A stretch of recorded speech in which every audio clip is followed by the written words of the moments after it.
Hum, lai, lai. Eu sou o Rondinelli e bem-vindo ao canal Nerdzão. Hoje eu vou falar sobre uma das obras do Paes, primeira etapa, Aliança no Fundo do Mar. Vou falar sobre os peixes limpadores, que tem como principal função limpar, se alimentar, né, na verdade, dos parasitas que ficam em peixes maiores e também de tartarugas. Esses dois tipos tiveram que se... como é que é essa palavra? Tiveram que se adaptar, os dois, tiveram que se adaptar. Porque senão um ia morrer de fome e o outro ia morrer com parasita no corpo. E no total existem 8 espécies, sendo 6 de peixes e 2 de camarões.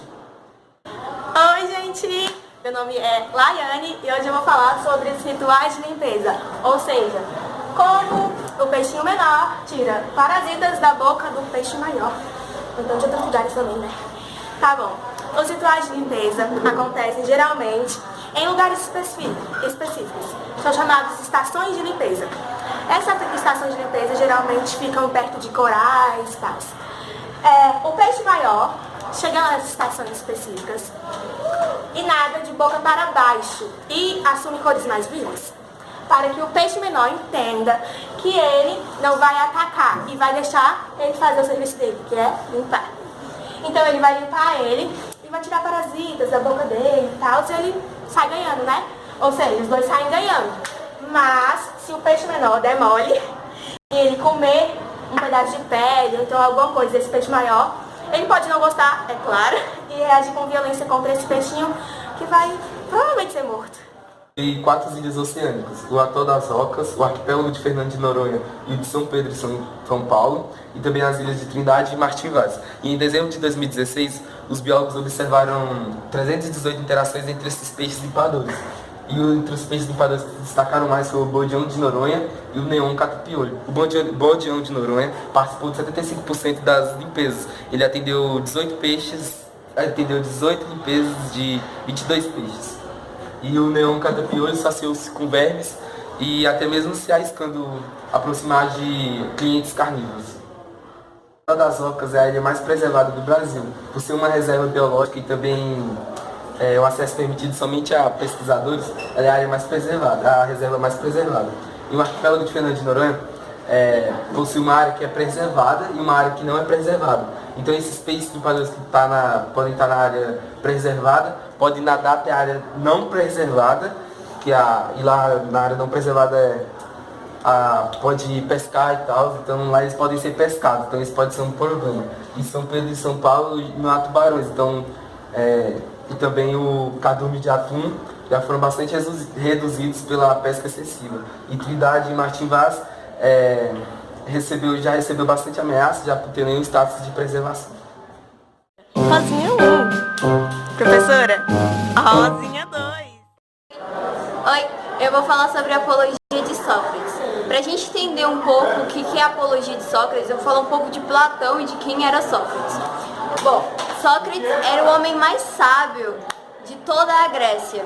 Um dia ele foi consultar o oráculo junto com seu amigo Xenofante, que é um dos escritores que deixou tudo escrito sobre o que Sócrates fez, porque ele desprezava a cultura escrita. Daí, quando ele foi a esse oráculo disse para ele que ele era o homem mais sábio de toda a Grécia. E ele não acreditou, e ele ficou indignado por isso. Daí vem a frase, só sei que nada sei, porque ele não acreditava ser o homem mais sábio de toda a Grécia, já que ele era o homem que desprezava a cultura escrita. Platão e Xenofante foram os escritores que deixaram o legado de Sócrates. Platão, ou Aristóteles, nasceu em Atenas ou Egina entre 427 e 384 a.C. Agora eu vou falar um pouco por que o Paes escolheu esta obra. Bom, primeiro a questão dos julgamentos justos. Para a gente entender um pouco sobre os julgamentos justos, eu vou falar o que aconteceu na obra. Sócrates ele fazia uso do método socrático, que é as questionações. Ele não fazia nenhuma afirmação, ele sempre falava perguntas que te levavam às respostas que você realmente deveria ter. O Paes escolheu isso sobre o julgamento justo. Será que o julgamento de Sócrates foi realmente justo? E isso vem hoje em dia e se encaixa na obra contemporânea, porque, por exemplo, hoje em dia o governo quer tirar as matérias que nos fazem pensar, refletir sobre o que está acontecendo. O governo não quer cidadãos críticos, e isso vem desde aquela época. Por isso Sócrates foi julgado e condenado, por corromper a juventude. Ele preferiu morrer a ser corrompido pela sociedade. E essa obra também contrapõe a Constituição Federal e o Príncipe de Maquiavel. Bom, ele não acreditava nos deuses justamente pelo que eu disse de o oráculo ter dito que ele era o homem mais sábio, e ele não acreditava nisso, então ele contestava os deuses. A questão principal da Apologia de Sócrates era realmente Sócrates o que falava isso em Apologia de Sócrates, ou era só uma visão de Platão pela injustiça que ele estava sofrendo? Isso é uma questão. A apologia vem de defesa, então ele mesmo se defendeu e ele passou todo o momento que ele estava ali no tribunal ateniense se defendendo e dizendo que era um homem ético. Além disso, Xenofonte e Platão, eles escreveram outras obras, que vem de Etefron, que conta a vida de Sócrates e as acusações que ele sofreu. Depois vem a Apologia, que foi a defesa, Criton, que é a prisão, e Fédon, que é a imortalidade da alma, que é onde ele fala sobre isso. Ao total foram 7 volumes falando toda a vida de Sócrates, falando tudo sobre o que ele fez e todas as realizações dele. É isso. Só sei que nada sei. KKKKK. Pessoal, hoje eu vim falar sobre a Apologia de Sócrates e como a nossa professora Giovana já comentou e resumiu para vocês o que é uma obra que vai cair no Paz, vocês já sabem, e é uma obra que nos faz refletir sobre o mundo atual também. E é uma obra que traz coisas do passado e presente, faz uma comparação entre os dois. São uma das coisas que vai ser cobrada no Paz também. Então, gente, eu trouxe uma questão para vocês do Enem. Eu não consegui achar uma do Paz. Então, eu trouxe uma do Enem de 2017. E eu vou ler o texto para vocês aqui. Uma conservação de tal natureza transforma o ouvinte. O contato de Sócrates paralisa e embaraça, leva a refletir sobre si mesmo, a imprimir a atenção uma direção em comum. Os temperamentais, como Alcíbiades, sabem que encontrarão junto dele todo o bem de que são capazes, mas fogem porque receiam essa influência poderosa, que os leva a se censurarem. É, sobretudo, a esses jovens, muitos quase crianças, que ele tenta imprimir sua orientação. O que o texto quis dizer? O texto quis dizer que Sócrates, ele influenciava e fazia com que os jovens pensassem sobre o que estava sendo passado, as regras da sociedade, sobre os deuses, entendeu? Só que muitos desses acreditavam em Sócrates, só que não ficavam do lado dele por medo da sociedade, de serem censurados. E aqui também tem uma forte parte sobre como Sócrates ele fazia essas palestras para os jovens. Então a questão é, o texto evidencia características do método de vida socrático que se baseava na opção A, contemplação da tradição mítica, B, sustentação do método dialético, C, relativização do saber verdadeiro, D, valorização da argumentação retórica. Então, gente, eu quero que vocês observem, porque a gente tem que ir selecionando as questões. Então, vamos começar de cima para baixo, né? De baixo para cima. Pela questão D, valorização da argumentação retórica. Ele valorizava a argumentação, sim, ele argumentava, mas ele questionava, principalmente.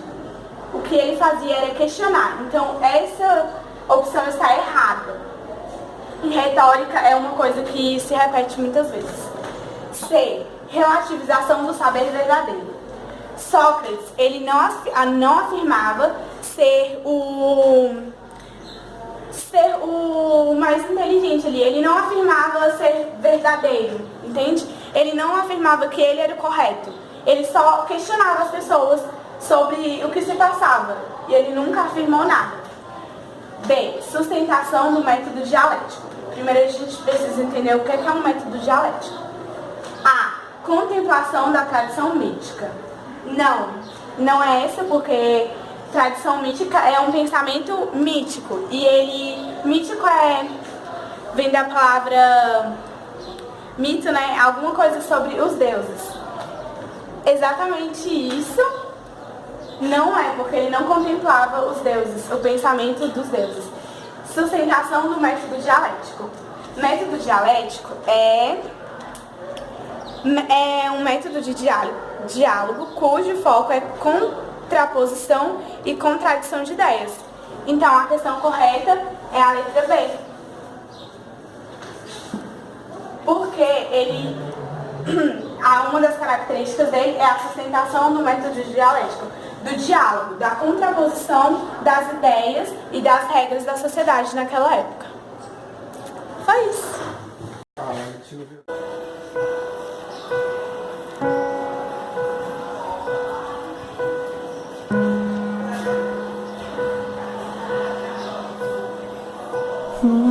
Baby, I don't understand this. You changing, I can't stand it. My heart can't take this damage, and the way I feel can't stand it. Baby, I don't understand this. You changing, I can't stand it. Véi, tinha que esperar. Não, tu sobe quando eu mandar. Falava. Ai, não dá, velho. A Giovana lá em cima. Giovana, que porra.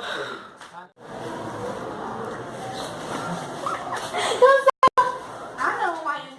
Eu sou Rondinelli e hoje eu vou falar sobre uma... Esqueci de falar no canal de hoje. Mas de novo. E aí, galerinha, tudo bem com vocês? Eu sou Rondinelli e bem-vindo ao canal Nerdizão.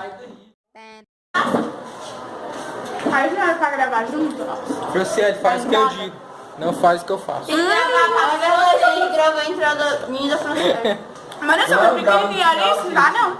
Não Vai, tá vocês são... gravando. Franciele é muito pequena. Olá, pessoal. Hoje a gente vai falar sobre apologia de São... Caiu o celular.